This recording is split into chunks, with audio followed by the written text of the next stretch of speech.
그거 수술 못하는 병원들이 뭐야, 그건 아니지. 그건 효과가 없습니다. 이 수술은 영구적이진 않습니다. 왜냐면 안녕하세요, 엔드 성형외과 윤석호 원장입니다. 원장님, 제가 인터넷에서 후기를 봤는데 눈밑 지방 재배치를 하면은 애교살이나 눈밑이 패인다던데 이거 진짜인가요? 아닙니다. 눈밑 지방 재배치라는 수술이 정확하게 눈밑 지방 재배치를 한다면 눈밑 패임은 일어날 수가 없습니다. 왜 이렇게 되는지 오늘 한번 오해를 풀어보도록 하겠습니다. 오늘의 주제인 눈밑 지방 재배치 무슨 수술인지를 알아야 되는데, 간단하게 설명드리면 눈 밑에 튀어나와 있는 지방 때문에 얼굴이 얼룩덜룩 어둡게 보이는 부분들을 평평하게 펴서 깔끔하게 만들어 드리는 수술이 눈밑 지방 재배치 수술입니다. 눈밑 지방 재배치의 자세한 영상은 이쪽을 눌러보시면 확인할 수 있습니다. 실제 환자 케이스를 살펴보겠습니다. 이분은 겉으로 피부를 째는 것이 아닌 눈 안쪽 결막을 통해서 이 부분에 뭉쳐져 있는 지방들을 이 반대편으로 이제 옮겨드리는 그런 수술을 받으셨는데, 수술 후에 보면 수술 전에는 확연하게 이렇게 파여 있었던 눈밑이 어느 정도는 조금 개선이 된 것처럼 보입니다. 하지만 눈밑 지방 재배치 수술 중에 해결을 할 수 없는 부분들은 눈 밑에 피부 색소 침착이 돼서 좀 어둡게 보이던 부분, 이 부분이 남아 있습니다. 그래서 눈 밑에 있는 색소 침착, 미백 치료를 한다든지 아니면 화장으로 커버하는 정도, 그 정도 방법으로 나머지 아쉬운 부분들을 보완하시는 것이 도움이 됩니다. 요 분처럼 이렇게 마른 얼굴을 가지신 분들은 얼굴 전체 이제 볼륨이 좀 부족하시거든요. 그래서 요 눈 밑에 아래쪽 광대 쪽에도 지방량이 좀 적어서 더 이렇게 처져 보이는 그런 느낌을 보실 수 있습니다. 이것도 눈밑 지방 재배치 수술을 할 때 이용하는 그 지방만으로는 이 얼굴 전체를 다 커버할 수 없기 때문에 이렇게 약간 꺼져 있는 부분들, 이런 부분들에 지방 이식을 한다든지 아니면 필러로 살짝 좀 보충을 해 주신다면은 볼륨감 있고 환한 얼굴이 될 수 있습니다.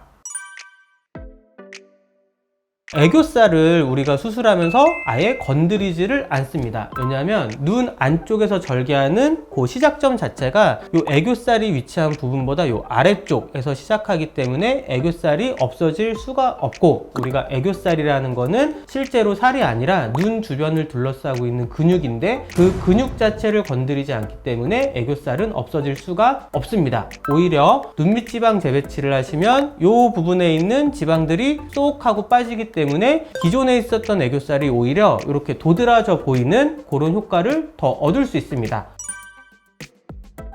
전혀 그렇지 않습니다. 가끔 수술하시고 눈 밑에 이제 주름이 뭐 더 생겼어요 이렇게 얘기하시는 분들이 있는데, 그런 경우는 피부가 이제 좀 처져 있는 분들이 오히려 눈 밑에 지방이 빵빵하게 부어 있으면은 처진 게 조금 탱탱해 보이는 그런 효과가 있습니다. 그런데 요 눈 밑에 있던 지방이 쏙 사라지고 나면은 풍선이 바람 빠지면 쭈글쭈글 거리는 것처럼 피부 자체가 좀 늘어진 게 주름으로 좀 보일 수 있습니다. 그래서 이런 경우는 나이가 많으신 분들은 우리가 피부를 당겨드리는 그런 하안검 수술을 하지만 젊은 분들에게는 굳이 그럴 필요가 없고, 그 남아있는 여분의 피부 처진 것이 신경 쓰이시면 앞 광대에 지방 이식을 하면서 피부 탄력을 조금 더 높여드릴 수 있습니다. 앞광대에 이렇게 볼륨이 있어서 전체적인 입체감이 증가할수록 오히려 더 애교살은 증가되어 보일 수 있습니다. 그리고 피부 자체가 너무 건조하고 푸석푸석한 경우에는 그런 주름들이 더 보일 수 있어서 피부의 보습 관리를 함께 하시면 주름이 없는 탱탱한 탄력 있는 눈밑을 가지실 수 있습니다.